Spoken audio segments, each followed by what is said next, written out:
ఓం నమ శివాయ. అందరికీ నమస్కారం అండి. మహాశివరాత్రి రోజున నారికేల దీపం ఇంకా రుద్రాక్ష దీపం ఎలా పెట్టుకోవాలి, ఈ దీపాలను ఎవరు పెట్టాలి, ఎప్పుడు పెట్టాలి, ఎక్కడ పెట్టాలి, ఇంకా ఈ దీపాలు పెట్టడం వలన మనకు ఎటువంటి ప్రయోజనాలు కలుగుతాయి అనే విషయాలన్నీ కూడా నేను ఈ వీడియోలో అయితే మీకు క్లియర్ గా ఎక్స్ప్లెయిన్ చేస్తానండి. అందుకని వీడియోని ఎవరు కూడా ఎక్కడ కూడా స్కిప్ చేయకుండా చివరి వరకు అయితే చూడండి. మహాశివరాత్రి పర్వదినం అంటే ఎంతో విశేషమైనటువంటి పర్వదినం. ఈ రోజునే పరమేశ్వరుడు లింగ రూపంలో ఆవిర్భవించాడని పురాణాలు చెప్తున్నాయి. పరమేశ్వరుడికి అత్యంత ప్రీతికరమైన రోజు ఈ మహాశివరాత్రి పర్వదినం. ఈ రోజున స్వామివారికి చేసేటటువంటి పూజ, ఉపవాసం, జాగరణ ఎన్నో రెట్ల ఫలితాలను అయితే ఇస్తుంది. జన్మకొక శివరాత్రి అని అంటారు. మహాశివరాత్రిని ఎవరైతే భక్తి శ్రద్ధలతో ఆచరిస్తారో వారికి మరుజన్మ ఉండదని, ఆ కైలాసనాథుడి అనుగ్రహంతో పాటుగా కైలాస ప్రాప్తి కలుగుతుందని పురాణాలు చెప్తున్నాయి. ఆ ముక్కంటికి ఎంతో ఇష్టమైనటువంటి ఈ రోజున ఆ ముక్కంటికి ఎంతో ఇష్టమైన దీపారాధనలు చేసి మనం పూజ చేయడం వలన ఆ స్వామివారు ఎంతో సంతోషిస్తారు. స్వామివారికి ఇష్టమైన దీపారాధనలో నారికేల దీపం, రుద్రాక్ష దీపం అంటే చాలా ప్రియం. అయితే ఈ నారికేల దీపాన్ని, రుద్రాక్ష దీపాన్ని ఎలా పెట్టుకోవాలనేది ఇప్పుడైతే తెలుసుకుందామండి. ఈ దీపారాధనలను ఎవరైనా సరే నిర్వహించవచ్చండి. అంటే పెళ్లి అయిన వారు కానీ, పెళ్లి కాని వారు కానీ, చిన్నపిల్లలు కానీ, పెద్దవారు కానీ ఇలా ఎవరైనా సరే ఈ దీపారాధనలు అయితే చేయవచ్చు. ఇంకా ఈ దీపారాధనలు చేయడానికి ఎటువంటి ఆచారం ఆనవాయితీతో పని లేదండి. ఎవరైనా సరే ఆచరించవచ్చు. ఇంక ఈ దీపారాధనను మనం ఎక్కడ నిర్వహించుకోవాలి అని అంటే, స్వామివారికి మనం పూజను ఎక్కడైతే నిర్వహించుకుంటామో అక్కడ ఈ దీపారాధనలు అయితే చేయవచ్చు. ఒకవేళ ఇంట్లో మీకు ఈ దీపారాధనలు చేయడం కుదరకపోతే గుడికి వెళ్ళి అయినా మీరు ఈ దీపారాధనలు అయితే చేయవచ్చు. ఈ దీపారాధనలు మనం పూజా మందిరంలో కూడా చేసుకోవచ్చండి. లేదు అంటే ఇంట్లో ఈశాన్య మూలలో అయినా మనం ఈ దీపారాధనలు అయితే చేయవచ్చు. ఇంకా మనం ఈ దీపారాధనలు ఎక్కడైతే నిర్వహించుకోవాలనుకుంటామో అక్కడ ముందుగా శుభ్రం చేసుకుని పసుపు తాలికి బియ్యం పిండితో ముగ్గులు అయితే పెట్టుకోవాలండి. ఆ తర్వాత ఏదైనా ఇత్తడిది కానీ, రాగిది కానీ, వెండిది కానీ ప్లేట్ తీసుకోవాలి. ఆ ప్లేట్ కూడా గంధం కుంకుమ బొట్లు పెట్టుకుని ఈ ప్లేట్ లో నిండుగా ఒక 3 గుప్పిళ్ళ వరకు బియ్యాన్ని పోసుకోవాలి. బియ్యం పైన కొద్దిగా పసుపు కుంకుమలు ఉంచి ఆ తర్వాత ఒక కొబ్బరికాయను అయితే తీసుకోవాలండి. ముందుగా నేను ఇక్కడ నారికేల దీపం ఎలా పెట్టాలనేది చూపిస్తున్నాను. ఈ కొబ్బరికాయ దీపం పెట్టుకోవడానికి మనం మంచి కొబ్బరికాయను అయితే తీసుకోవాలండి. పాడైపోయేటటువంటి కొబ్బరికాయను అయితే ఈ దీపారాధనకు అస్సలు ఉపయోగించకూడదు. ఇంకా ఈ కొబ్బరికాయ దీపారాధన చేయడం కోసం ఒక కొబ్బరికాయను తీసుకోవాలండి. నిండుగా నీళ్లు ఉన్న కొబ్బరికాయను తీసుకుని ఈ కొబ్బరికాయని పసుపు నీటితో శుభ్రం చేసుకోవాలి. ఆ తర్వాత స్వామివారికి నమస్కారం చేసుకుని ఈ కొబ్బరికాయని రెండుగా పగలగొట్టుకోవాలి. అప్పుడు మనకి 2 కొబ్బరి చిప్పలు అయితే వస్తాయి. దీపారాధన కోసం కాడ ఉన్నటువంటి కొబ్బరి చిప్పను అయితే తీసుకోవాలి. 3 కళ్ళు కనిపిస్తాయి కదండి, అంటే కాడ తీసేయాలి. కాడ తీసేసి ఆ కొబ్బరి చిప్పకి పసుపునైతే రాసుకోవాలి. పసుపు రాసుకుని 5 చోట్ల గంధం కుంకుమ బొట్లు పెట్టుకుని కొబ్బరి చిప్పనైతే సిద్ధం చేసుకోవాలి. అయితే ఈ కొబ్బరికాయ మనం ముందు స్వామివారికి సమర్పించినటువంటి కొబ్బరికాయ కాకుండా అప్పటికప్పుడు దీపారాధన కోసం కొత్త కొబ్బరికాయను అయితే తీసుకోవాలి. నేను ఈ విధంగా కొబ్బరి చిప్ప పైన స్వామివారి నామం అయితే వేస్తున్నానండి. మీకు ఏ విధంగా కొబ్బరి చిప్పకు బొట్లు పెట్టుకోవాలనిపిస్తే ఆ విధంగా అయితే పెట్టుకోండి. ఈ విధంగా పెట్టుకోవాలని ఏమీ లేదు. మీకు ఏ విధంగా నచ్చితే ఆ విధంగా అయితే పెట్టుకోండి. నేనైతే దీపారాధన కోసం కొబ్బరి చిప్పని ఈ విధంగా అయితే సిద్ధం చేసుకున్నానండి. ఇప్పుడు ఈ కొబ్బరి చిప్పని మనం ప్లేట్ లో బియ్యం వేసి పెట్టుకున్నాం కదండి, ఆ బియ్యం పైన అయితే పెట్టుకోవాలి. ఇప్పుడు ఈ కొబ్బరి చిప్పలోకి నిండుగా ఆవు నెయ్యి అయితే పోసుకోవాలండి. ఆవు నెయ్యి లభించకపోతే అప్పుడు నువ్వుల నూనె అయితే పోసుకోండి. ఆ తర్వాత ఈ కొబ్బరి చిప్పలో 6 ఒత్తులు అయితే వేయాలండి. అంటే 2 ఒత్తుల్ని ఒక ఒత్తులా చేసి ఇలా 3 జ్యోతులు వెలిగేటట్టు ఒత్తులను అయితే వేసుకోవాలి. ఈ ఒత్తుల్ని కూడా మనం తూర్పు వైపుకి, ఇంకా ఈశాన్యం వైపుకి, ఉత్తరం వైపుకి చూసే విధంగా అయితే వేసుకోవాలండి. ఎందుకని అంటే ఈశాన్యం వైపే పరమేశ్వరుడు ఉంటాడు కాబట్టి ఈశాన్యం వైపు చూసే విధంగా వత్తినైతే వేసుకోవాలి.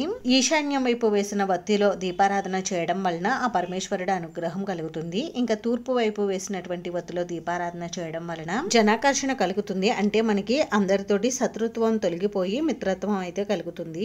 ఇంకా ఉత్తరం వైపు ఉన్న వత్తిలో దీపారాధన చేయడం వలన మనకు ఉన్నటువంటి ఆర్థిక సమస్యలన్నీ కూడా తొలగి సిరి సంపదలు కలుగుతాయి. నారికేల దీపం పెట్టుకోవడం కోసం దీపాన్ని ఈ విధంగా అయితే సిద్ధం చేసుకోవాలండి. ఇప్పుడు దీపాన్ని మీ దగ్గర ఉన్నటువంటి పువ్వులతో అందంగా అయితే అలంకరించుకోండి. ఇప్పుడు రుద్రాక్ష దీపాన్ని ఏ విధంగా పెట్టుకోవాలనేది తెలుసుకుందాం. ఈ రుద్రాక్ష దీపాన్ని పెట్టుకోవడానికి ముందుగా మనం పిండి ప్రమిదని అయితే తయారు చేసుకోవాలండి. పిండి ప్రమిద ఒక ప్రమిద తయారు చేసుకుంటే సరిపోతుంది. అందుకోసం ఒక ప్లేట్ లోకి ఒక 2 టేబుల్ స్పూన్ల వరకు బియ్య పిండి తీసుకోండి.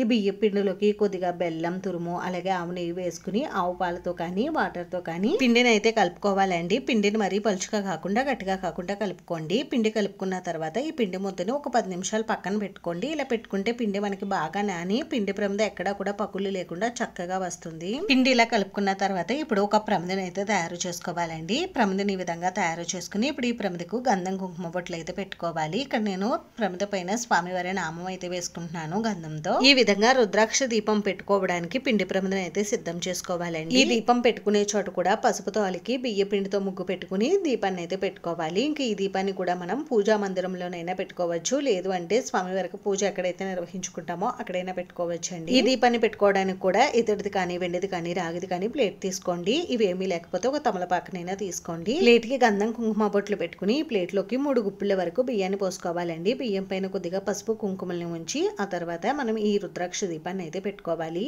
అయితే ఈ రుద్రాక్ష దీపాన్ని పెట్టుకోవడానికి మనకు ముఖ్యంగా కావాల్సినవి రుద్రాక్షలండి. రుద్రాక్షలను బియ్యం పైన పెట్టుకుని రుద్రాక్షల పైన ఈ పిండి ప్రమిదను అయితే పెట్టుకోవాలండి.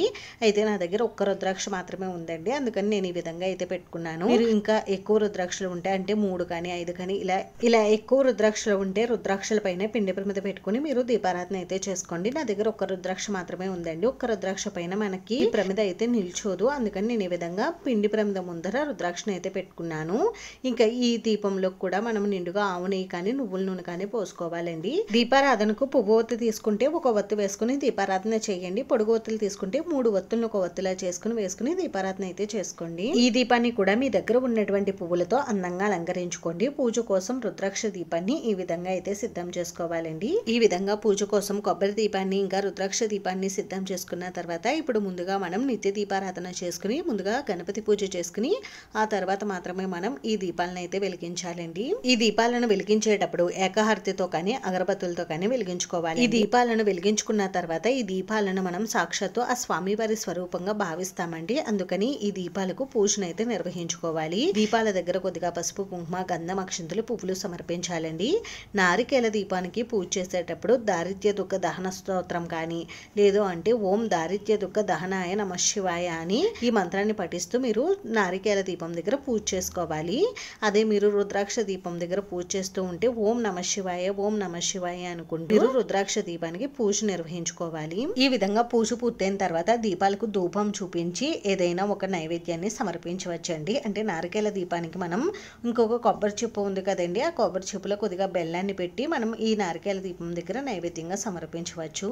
ఆ తర్వాత ఈ దీపారాధన అంతా కూడా పూర్తయిన తర్వాత దీపం పూజ పూర్తయిన తర్వాత మనం స్వామివారి శ్లోకాలు స్తోత్రాలు అన్ని కూడా చదువుకుంటూ స్వామివారికి పూజ నిర్వహించుకోవాలి. స్వామివారి పూజ అంతా కూడా పూర్తయిన తర్వాత స్వామివారికి ధూపం దీపం నైవేద్యం అయితే సమర్పించాలండి. ఇలా మనం ఈ దీపారాధనలు చేసి స్వామివారికి నైవేద్యంగా దద్దోజనం కానీ లేదు నారికేల దీపం పెట్టిన తర్వాత మిగిలినటువంటి కొబ్బరి చిప్పతో ఏదైనా తీపి పదార్థం చేసుకుని స్వామివారికి నైవేద్యంగా సమర్పించవచ్చండి. ఇటువంటి ప్రత్యేకమైన నైవేద్యాలు ఏమి కూడా మేము చేయలేమండి అనుకునేవారు పాలు బెల్లం ముక్క ఇంకా మీ దగ్గర ఉన్నటువంటి పళ్ళను స్వామివారికి నైవేద్యంగా సమర్పించవచ్చు. స్వామివారికి తాంబూలం సాంబ్రాణి ధూపం చూపించి కర్పూర నీరాజనం సమర్పించాలండి. ఈ విధంగా దీపాలు పెట్టుకున్నప్పుడు స్వామివారికి పూజను అయితే నిర్వహించుకోవాలి. ఇంకా మీరు స్వామివారికి నారికేలం సమర్పించాలి అనుకుంటే సమర్పించవచ్చు. ఈ విధంగా మహాశివరాత్రి రోజున ఈ ప్రత్యేకమైన దీపాలు పూజలో పెట్టుకుని స్వామివారికి పూజను అయితే ఈ విధంగా నిర్వహించుకోవాలండి.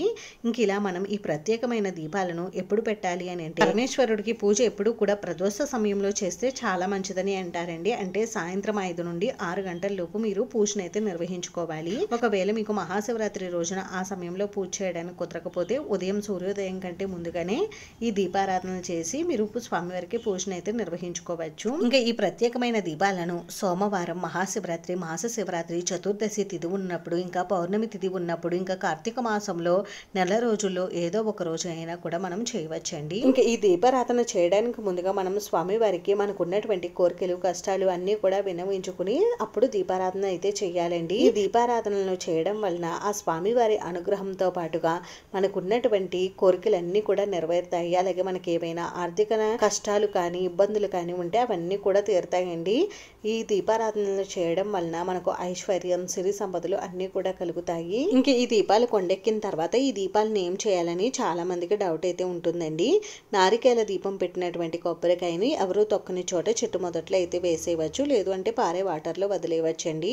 ఇంక ఈ దీపాల కింద వేసినటువంటి బియ్యాన్ని ఏదైనా తీపి పదార్థం చేసుకుని ఇంట్లో వారందరూ కూడా భుజించవచ్చు. ఇంకా రుద్రాక్ష పెట్టినటువంటి పిండి ప్రమిదని ఎవరు తొక్కని చోట వేసేయాలండి, లేదంటే ఆవుకు తినిపించవచ్చు. అంతేనండి. చూసారు కదా, ఈ వీడియో మీకు నచ్చితే ప్లీజ్ లైక్ చేసి షేర్ చేసి సబ్స్క్రైబ్ చేసుకోండి. వీడియోలో ఎక్కడైనా డౌట్స్ ఉంటే నాకు కామెంట్ చేయండి, రిప్లై అయితే తప్పకుండా ఇస్తాను.